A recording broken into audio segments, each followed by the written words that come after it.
ടൂറിന്റെ പ്ലാനിലാണ്. അപ്പം college vlog കാണാം.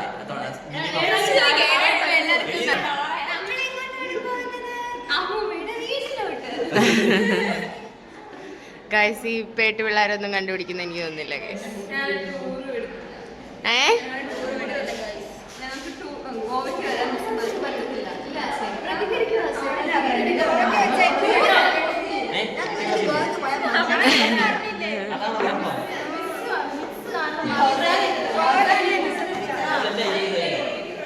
കോളേജായിട്ട് ഞങ്ങൾക്ക് കുഞ്ഞു പിള്ളേരെ പോലെയാണ് ഞങ്ങളെ കാണുന്നത്.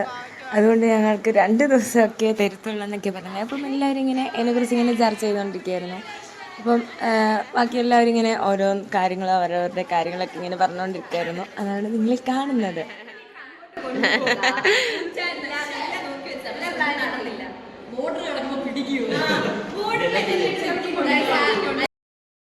അങ്ങനെ സെക്കൻഡ് അവർ മിസ് ഞങ്ങളുടെ അടുക്ക പറഞ്ഞു, നിങ്ങൾ ലൈബ്രറിയിൽ പോയിരുന്നു പഠിച്ചോളാൻ. ഇതാണ് ഗൈസ് ഞങ്ങളുടെ ജോൾസിന മിസ്. അങ്ങനെ ലൈബ്രറി ചെന്നു. ലൈബ്രറി ഒരു ഈച്ചക്കുഞ്ഞ് പോലും ഇല്ലായിരുന്നു. ഞങ്ങളും ചുമ്മാ ഒരു പ്രഹസനത്തിന് വേണ്ടിയിട്ട് ഇങ്ങനെ കയറി ഇറങ്ങി നടക്കുകയാണ്. പ്രത്യേകിച്ച് കാര്യമൊന്നുമില്ല. ഇഷ്ടംപോലെ ബുക്കുണ്ട്, വേണമെങ്കിൽ എടുത്ത് വെച്ച് വായിക്കാം. പക്ഷെ നമുക്കതൊന്നും അല്ലല്ലോ താല്പര്യം. നമുക്ക് ഇങ്ങനെ വെറുതെ നടക്കണം. അപ്പോൾ ബാക്കിയുള്ളവർ വരുന്നതേ ഉള്ളൂ. അത് കിട്ടിയില്ല ഇപ്പോഴോളൂ ഗൈസ്. ഇപ്പം ഞങ്ങളെല്ലാവരും പൊക്കിക്കൊണ്ട് പോകുന്നതാണ്. വല്യത്ത മാത്രമേ എന്നുള്ളൂ വോയിസിൽ. അയ്യോ ടീച്ചർ കണ്ടത്. എന്തോ ബുക്ക് എടുത്തു, പക്ഷെ വേറെന്തൊക്കെയാ വായിച്ച് ചിരിക്കായിരുന്നു ഗൈസ്. എടി അത് പൂരി ശർമ്മയുടെ അല്ല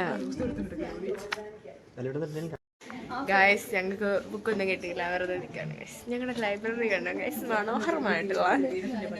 എന്നതിനാ ഇവിടെ നിൽക്കുന്നേ? ചുമ്മാ എൻ്റെ അഭ്യർത്ഥനയാണ്. അങ്ങനെ ഞങ്ങൾ ലൈബ്രറിയിൽ നിന്നൊക്കെ ഇറങ്ങി ഞങ്ങൾ തിരിച്ചു പോവാണ്. അപ്പം കോളേജിലെ ഇൻ്റർ കോളേജ് ബാസ്കറ്റ് ബോൾ ടൂർണമെൻ്റ് ഒക്കെ നടക്കുകയാണ്. സോ അവിടെയൊക്കെ കുത്തി പൊളിക്കുന്നുണ്ട് ബാസ്കറ്റ് ബോൾ. അയ്യോ ഇവരല്ല ഗൈസ്, ഇവരല്ല, ഇവരാണ്. ഞാൻ ഹോസ്റ്റലിൽ പോയിട്ട് ബാത്റൂമിൽ പോയിട്ട് ലൈഫിന് വരുന്നുള്ളൂ.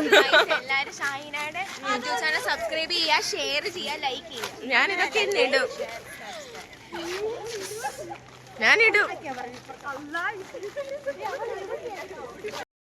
ഈ ചേട്ടൻ ഞങ്ങളെ കള്ളികളാക്കുന്നു ഗൈസ്. വേണ്ടോ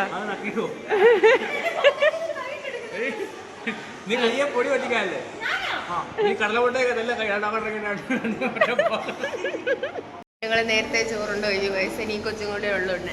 വേഗം കഴിക്കണം കൊച്ചേ. കണ്ടോ ഗൈസ്, വെറുതെ ഇരുന്ന് തിന്നുന്നേ കണ്ടോ ഗൈസ്. വീഡിയോ വലിക്കണം തോന്നുന്നു. Bye guys. ഇറങ്ങിച്ചത്തു ഗൈസ്. ഇവരൊക്കെ ഭയങ്കര പക്ഷെ ഉറങ്ങാൻ പറ്റില്ല. ഡിപ്പാർട്ട്മെന്റിൽ ചെന്ന് വരണം.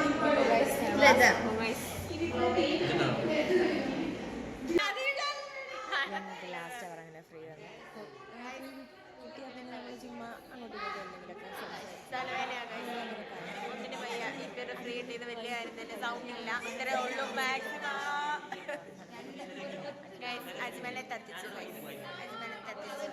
ഞങ്ങളുടെ റാണി മിസ്സിന്റെ ബർത്ത്ഡേ ആണ്. സോ ഞങ്ങൾ കേക്ക് മുറിക്കാൻ വേണ്ടിയിട്ട് പിന്നിട്ടുണ്ടെങ്കിൽ ഇപ്പോഴാണ്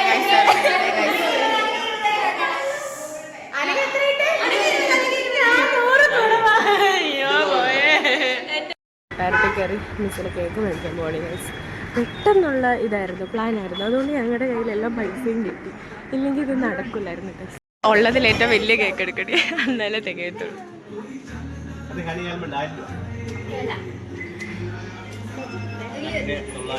കേക്ക് കിട്ടി ഗൈസ്. ഞങ്ങൾ ഇറങ്ങാണ് ഗൈസ്. ഞങ്ങൾ മിസ്സിന്റെ കേക്ക് മുറിക്കാൻ പോവാണ് ഗൈസ്.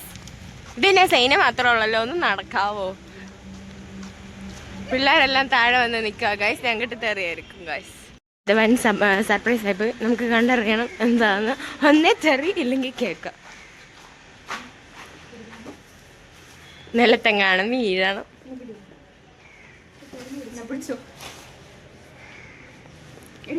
ഈ നിൽക്കുന്ന മഹതികളെ രണ്ടുപേരും കണ്ടോ ഗൈസ്. ഇവരാണ് മൂപ്പിച്ച് കേക്ക് മുറിക്കണം എന്നുള്ള ആശയത്തിലേക്ക് എത്തിച്ച് പെട്ടെന്ന് പൈസ വിരിക്കുന്നു, പെട്ടെന്നെല്ലാം റെഡിയാക്കും. പിന്നെ ഞങ്ങൾ ഫോൺ എടുത്തിറങ്ങി. ഞങ്ങളങ്ങനെ കേക്കൊക്കെ വാങ്ങിച്ച് തിരിച്ചു വന്ന്. മിസ്സിന് സർപ്രൈസാണ്. ലാസ്റ്റ് മിനിറ്റ് വരെ നമ്മളും അറിഞ്ഞില്ല നമ്മൾ മുറിക്കാൻ പോവാണ്. സെക്കൻഡ് ലാസ്റ്റ് പീരീഡാണ് അറിഞ്ഞത് മിസ്സിൻ്റെ ബർത്ത്ഡേ. അന്നേ മുറിച്ചേക്കാന്ന് ഓർത്ത ഒറ്റ മൈൻഡിൽ ചെയ്ത പരിപാടിയാണ്. അങ്ങനെ ഞങ്ങൾ നേരെ കയറി ഡിപ്പാർട്ട്മെൻറ്റിലോട്ട്. ഹാപ്പി ബർത്ത്ഡേ ഒക്കെ പാടുന്നുണ്ട്. ഞാനത് കട്ട് ചെയ്ത് കളഞ്ഞാണ്. എനിക്ക് തന്നെ ഇപ്പോൾ കേട്ടിട്ട് പേടി വന്നു എൻ്റെ വോയിസ്. അതുകൊണ്ട് ഞാനതങ്ങ് കട്ട് ചെയ്ത് കളഞ്ഞു. മിസ്സ് ഭയങ്കര വണ്ടടിച്ചു പോയി. ഞങ്ങൾ ഒരിക്കലും ഇങ്ങനൊരു സർപ്രൈസ് കൊടുക്കുന്ന മിസ്സ് പ്രതീക്ഷിച്ചില്ല. ഗൈസ്, ഇതാണ് ഞങ്ങളുടെ റാണി മിസ് കിച്ചോടി. എല്ലാവരും എത്തിയിട്ടുണ്ട് ഗൈസ്. പാവം സർപ്രൈസ്. റാണി മിസ്സിന് എന്തെങ്കിലും പറയാനുണ്ടോ?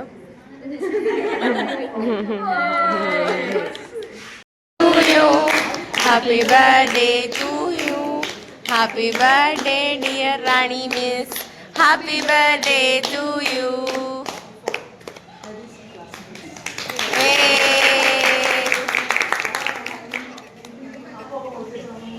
അങ്ങനെ കേക്ക് കൊടുത്ത ചടങ്ങിലൊക്കെ ആയിരുന്നു മിസ്സ്. പിന്നെ എല്ലാവർക്കും കേക്കൊക്കെ കൊടുത്തു. ഇത് ഒട്ടും പ്ലാൻഡ് അല്ലാത്തതുകൊണ്ട് നല്ല പെർഫെക്റ്റ് ആയിട്ട് കിട്ടിയൊരു കാര്യമാണ്. ഇല്ലെങ്കിൽ പ്ലാൻ ചെയ്തിരുന്നെങ്കിൽ ഒരിക്കലും ഇതേപോലെയെങ്കിലും നടക്കുന്നത് ഞങ്ങൾ പ്രതീക്ഷിക്കുന്നില്ല. കാരണം പ്ലാൻ ചെയ്തൊന്നും നടക്കാറില്ലല്ലോ. ഞങ്ങൾ അടിപൊളിയൊക്കെ ആയിട്ട് മിസ്സിൻ്റെ ബർത്ത്ഡേ അങ്ങനെ ആഘോഷിച്ചു. ബർത്ത്ഡേ ആഘോഷിക്കാനുള്ള മെയിൻ കാരണം തമ്പൊക്കെ കാണിക്കുന്നുണ്ട് ഗൈസ്.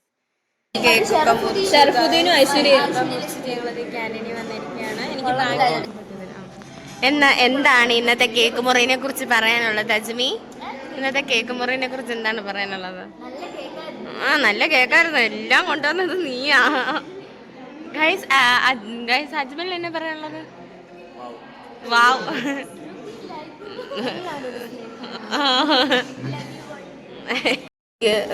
കോഫി കുടിക്കണം ഗൈസ്. ഇങ്ങനെ വന്നതാണ്. നിങ്ങളൊക്കെ എന്തിനാ ഇവിടെ ഇരിക്കുന്നത്? കോഫി കുടിക്കുന്ന കാണുവാണ്. നിനക്കോ? നീ എന്തിനാ വന്ന ക്യാൻറ്റീന്? ചായ മേടിച്ചില്ലെന്ന് പറഞ്ഞു മേടിച്ചാൽ ടേബിളിൽ ഒറ്റ ചായ, അതും വിത്തൗട്ട് ചായ. വിത്തൗട്ട് ചായ എനിക്ക് പറ്റത്തുള്ളൂ ഗൈസ്. ഡിസംബർ 11 പിന്നെയും ഷുഗർ കട്ട് തുടങ്ങി ഗൈസ്. കൈയൊക്കെ കൊട്ടിക്കൊണ്ട് വന്നു ഗൈസ്. ഇപ്പം ഞങ്ങളുടെ ക്ലാസ് കഴിഞ്ഞു ഗൈസ്. വെട്ടമില്ല ഇവിടെ. തിരിച്ച് വീട്ടിൽ പോകണം. ഇതിനെ എടുത്ത് കളഞ്ഞു. Bye guys, bye guys. ഇപ്പം ഇങ്ങോട്ടേ വെട്ടമുള്ളൂ ഗൈസ്. അങ്ങനെ കോളേജൊക്കെ കഴിഞ്ഞ് ഞാൻ നേരെ ട്യൂഷൻ എടുക്കാൻ കയറി. പിന്നെ ട്യൂഷനൊക്കെ കഴിഞ്ഞിട്ടാണ് വീട്ടിലേക്ക് പോവുക. പിള്ളേരപ്പം ഉണ്ണിക്കുറിയുടെ പരിപാടിയിൽ നിൽക്കുമായിരുന്നു. ഉണ്ണിക്കുറി ഇടണമെന്ന് പറഞ്ഞ് ബഹളമായിരുന്നു. പിന്നെ നമ്മളങ്ങ് സമ്മതിച്ച് കൊടുത്ത്. ഓക്കെ, അങ്ങനെ ഉണ്ണിക്കുറിയൊക്കെ ഇട്ട് വീട്ടിലേക്ക് തിരിച്ചു പോവാണ് ഗൈസ്. അപ്പം ഇങ്ങനെയൊക്കെയാണ് കോളേജ് ഡേയിൽ എൻ്റെ ഒരു ഡേ എന്ന് തന്നെ പറയാൻ. അപ്പം രാവിലെ തൊട്ട് കഷ്ടപ്പാടാണ്. വീട്ടിൽ നിന്ന് ഇറങ്ങിപ്പോക്കും കാര്യങ്ങളും ട്യൂഷനും എടുക്കണം.